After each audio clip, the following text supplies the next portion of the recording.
Hey guys, what is up? Welcome back to my channel, and hello if you are new. Welcome to the Good Vibe Tribe. Welcome to Conscious Coffee Talks, where we discuss a topic to expand our consciousness and improve our lives.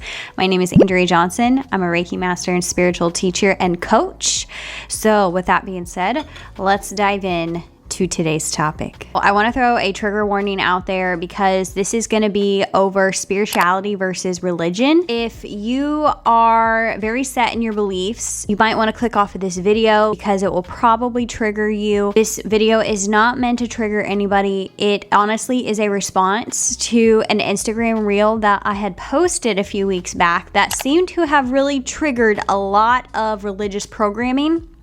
And I wanted to make a video over this because I think it's important to educate people on the differences between spirituality and religion. I want to go over my experience with both of them and where I found my truth, because there is truth in both, honestly. I want to go over what it really taught me, because honestly, we're all on this journey of learning in life. And I really think that it can help shine light on some deeper rooted issues that we have as a human collective. It was amazing how much hatred could come from people that I don't even know just because my beliefs were different. It shows a huge issue that we have right now in the world. So to start off with, what is spirituality? And I'm gonna Google this definition. I have my own, but let's just see what Google says. Spirituality involves the recognition of feeling or sense of belief that there is something greater than ourselves, something more to being human than the sensory experience, and the greater whole of which we are part is cosmic or divine in nature. That is pretty much of what I deem to be spiritual. So Google kind of hit it nail on the head there. So a little bit of background information on me, guys.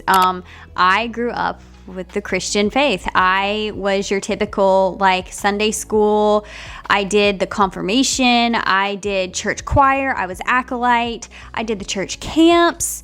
You know, like anything involved in the church, I did it. My family was really heavily tied into it. I think my dad was like on the council there or something like that. I adopted the beliefs of it. It was just a very normal thing for me. And at the time, like, I didn't even know what spirituality was. I had no idea what oracle, tarot, energy, any of that stuff was. I basically was fed what my parents, gave me, what environment I was around. That's basically what I became and what I believed. So I really didn't question anything else. So that's what was my truth at the time. So I was heavily involved in the church. I had a relationship with God. I prayed every night. I read my Bible. I would have children's versions of Bible. So you get the idea of how religious I was and how much it meant to me and my relationship with God. So fast forward a little bit, I was about 25. I started to question life. You get to a point of where life kind of slows down a little bit. You graduate college, you get a job, and then it's kind of like, okay, what is life? What do I want my life to look like? And I started thinking about it. And then I honestly got into the deeper meaning of life. And then I'm like, there has to be more to life than just get a 9-to-5 after you graduate college, get married, buy a home, have kids, whatever. I started actually questioning that, what I now know to be a programming. It was an awakening moment for me. I started to question existence with, what are humans doing here? Like, how did we even get here? I understand that there is a greater power with God and everything like that, but why did God put us here? So I started having all these, what I know now to be spiritual awakening questions or moments.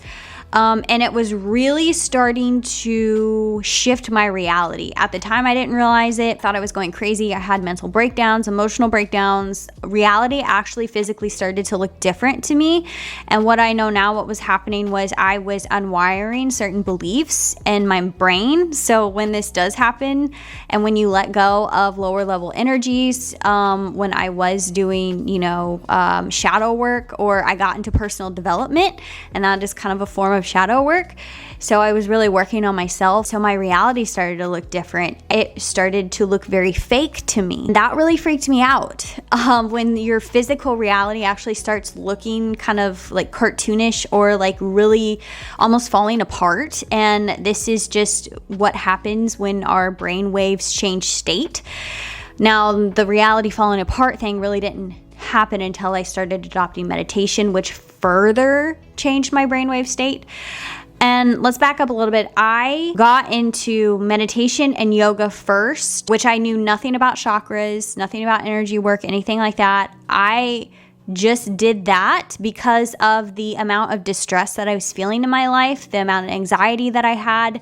And I still had the Christian beliefs. I still was praying to a God who I saw outside of myself. Nothing was answering my questions of life. Nothing was making anything better. So that's when I started to actually turn to like holistic healing. When I started actually doing meditation, I started having mystical experiences, and that really rocked my reality. That made me actually question what the heck is going on and what was I originally taught, because what I am experiencing, I've never learned or was introduced to these things ever. And why wasn't I? I was kind of like a little upset about it, because it was almost like I felt like I'd been lied to my whole life on what actually life was and is.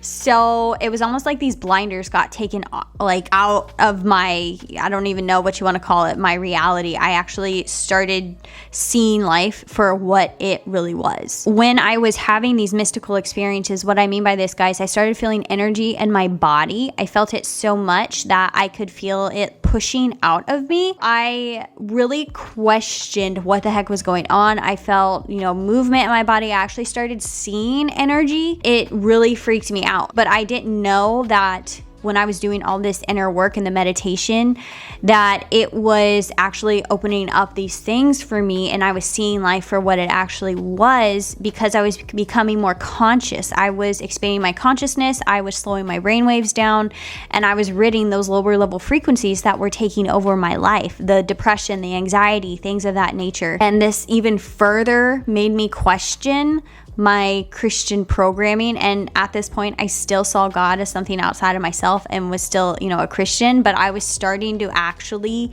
question that. Needless to say, I had a massive spiritual awakening at one point, and most of you probably know this as a Kundalini awakening. Had that.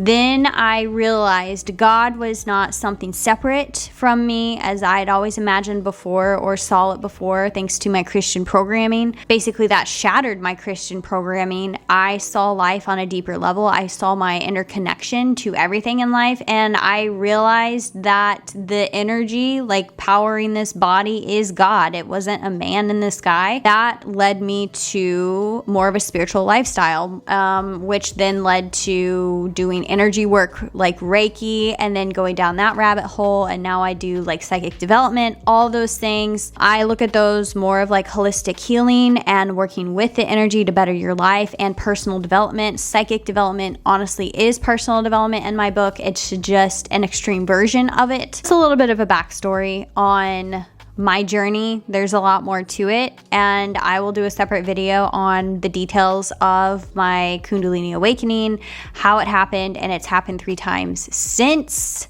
So those are extreme experiences, guys.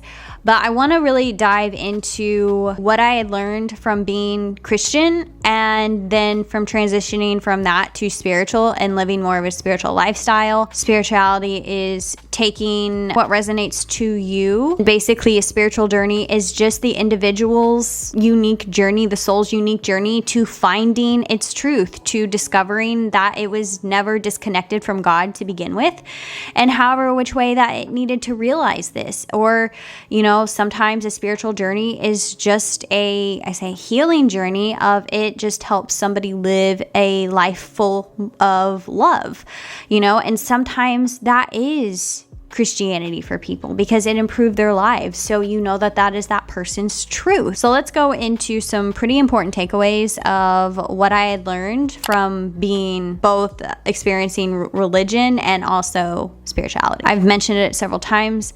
Religion taught me that God was something outside of myself. It taught me that God was a man in the sky. That's the way that I had pictured it. Now, if I am thinking that was wrong, then nobody told me, or nobody, said, God is something like inside of you. God is part of you. Basically illustrated to me that God is a man in the sky invoking judgment, and you're just hoping that you live a good life as a good person and treating people with the golden rule, which I still believe in the golden rule. If you do what you're supposed to do and go to church, read your Bible, live as a Christed individual, meaning believe in that Jesus Christ died for your sins to save you from what, I'm not quite sure. So I was just hoping that I was going to get into the gates of heaven and live the rest of my eternity to just be with God. We just came here for what? And just to return to, wherever we came from. I never understood that. That never really made any sense to me of why be here just to go back? Why be here just to worship something? Honestly, there's a lot of issues with this story. One of the things where I feel like people get a lot of their root issues with their power, with losing their power and their worthiness and looking outside of themselves for approval and worthiness, is because most of us were taught that we are going to be judged by a God, and that to look for our worth and our power and acceptance from a God that is outside of us, that our soul is not in our control. And that is a scary freaking thought, guys, that your soul is in the hands of something outside of yourself. Your power is gone. So I really feel like that is a root cause of why humans look outside of themselves for acceptance. We've basically created a God in the image of man. We have basically made God in the image of us, meaning we've assigned a God human characteristics, and that is flawed. Why would God need these things? Us basically putting the power of our soul out of, something outside of our own power creates the illusion of separation from God that we are a piece of and a part of, and therefore we are fearful of, one, not being accepted, and two, of devil, demons, whatever you want to call it, that are also pieces of us, because we are it all, guys, the light and the dark. So then we feel like we are not in control of those things either. And we're fearful that, some of these things in the world are demonic, and I'm talking more about the spiritual stuff. And the comments that I've gotten is, crystals, tarot, oracle, things of that nature, or energy work. People are like, oh, that's, summoning demons, or you're inviting in evil spirits and stuff like that, when that is just not the case, guys. You don't understand how energy works and what are you a part of. You have the illusion of separation, that those things are just unconscious aspects of you. They are pieces of you, and you get to control what comes in and out of your field. And if you feel like you are not in control of it, it is an illusion. And you have to ask yourself, okay, what is this thing telling me about myself? Because yes, you can manifest it due to your fear, because fear feeds fear. The demon will feed off of your fear of it, and that's the only way that it can exist. So then you have to ask yourself, what is this unconscious aspect of myself trying to tell me about what my beliefs are, where I'm at with, in alignment to love or God, to then get me back into alignment with God, get me back in touch with my power, because I have power over that thing. And it's trying to tell you that you have power over it to make it go away. This means too, guys, that angels are the same thing. You are a piece of them. They are unconscious aspects of you.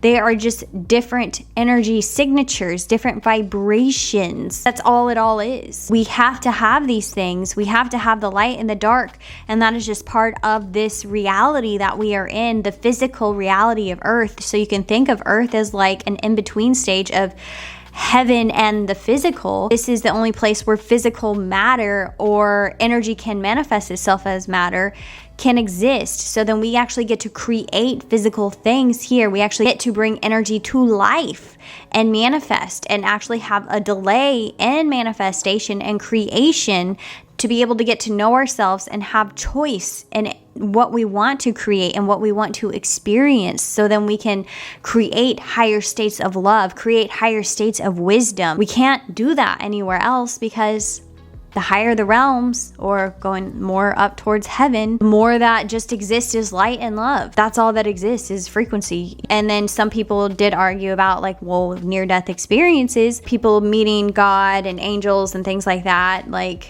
I made a whole video on that. It is just another form of communication with you, trying to come back to the remembering or the rejoining of source, or going to heaven, or rejoining God. It's just a consciousness playing a game with itself until you come back to the full remembering, however which way that you need to. So go watch that video. I'll link it down below. It will explain it better. Ultimately, that's why the darkness was created, was because we actually need it. You cannot know what cold is unless you experience hot. And it's the same thing with, we cannot know what God is or know our true nature or ourselves unless we know what we are not. And that's what the darkness is there to show us. It's really nothing negative, and it's what we like assign it to be. And that is part of the way that the human mind is wired. We like to assign logic to experiences and the way that we feel. It's a natural thing for us to do.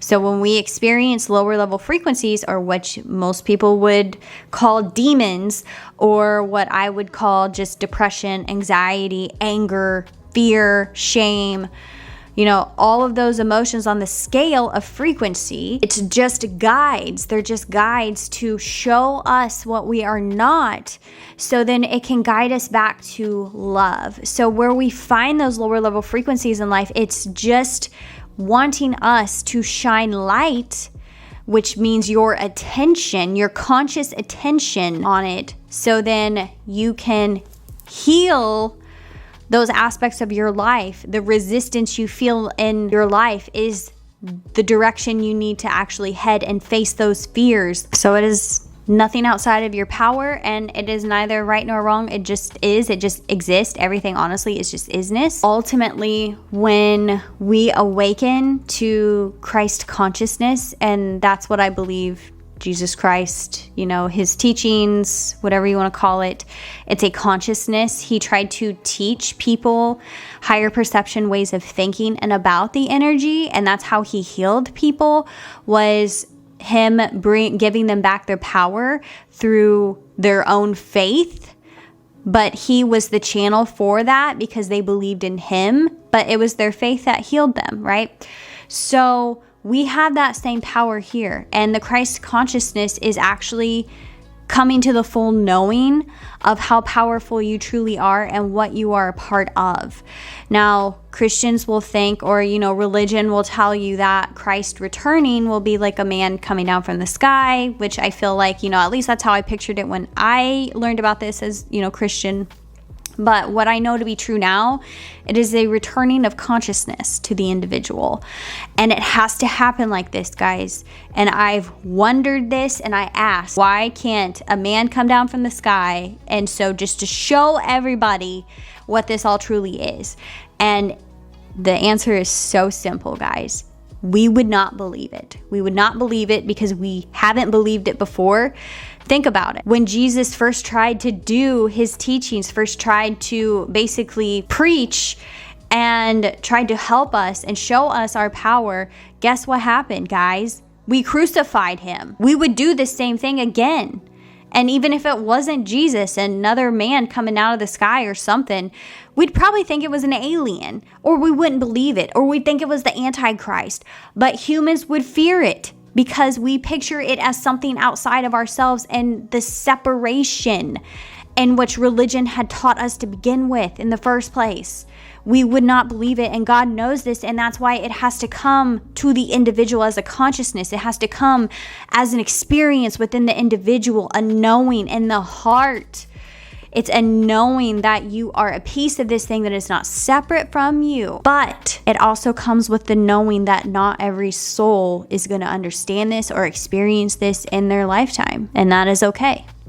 If you understand the power of your thought and your faith and your beliefs and how it creates your reality, literally, you understand that if a soul fully believes in the Christian faith or whatever belief system they hold, then it is true for them and it creates their reality. And if that is where they found their truth, meaning they found love in their life through religion, through Christianity, if that's the way it brought them up from the darkness and helped heal their life, that is their truth, and that is okay. That is okay, and it's not your place to convert them. It's not my place to convert them. That's not what we're doing here. What we're here trying to do is help those who don't see the love in their life, that help those that feel that separation to find it again. Sometimes that, that path is spirituality for somebody. Sometimes that path is Christianity for somebody. Sometimes that path may be just finding a soul's purpose. Sometimes that path may look like starting a family for somebody. You don't ever know what the soul needs. Only the soul knows what the soul needs, and that's what it will be guided to naturally in its life. Whatever that journey looks like, you can call that spirituality if you want, or you can just call it life. And the spiritual person, the awakened person, the Christed individual will see that. You don't even have to be spiritual. The Christed individual will see that, and they will see love in that person. They won't see separation, and they will understand that that is that person's path, and that is okay. And they will hold love and space for that individual, for that soul when they need it. And we want to wonder why the world is the way that it is today. We see separation when we are all one, when we are all one human collective living on a rock in the middle of the cosmos, which chances of that happening are 4 billion to whatever. And we want to divide and argue over land, over beliefs, over politics, over religion, gender, over race, money and status. Why? All of those things are a result of fear and the separation of God. And nobody questions this. So guys, hopefully this video made sense. I hope that this video helped anybody who may have been confused, maybe shine light on what spirituality actually is, maybe gave you a little bit of a perception shift on life. But like I said before, guys, if it's part of your path, it's part of your path. It's neither right nor wrong. It just is. You don't have to sway anybody from their path. And I think that's the biggest thing that I want you guys to take away from this video is please do not try to tell somebody that their path is wrong. You have to let the individual discover it for themselves. I'm sending you all of my light and all of my love. We'll see ya.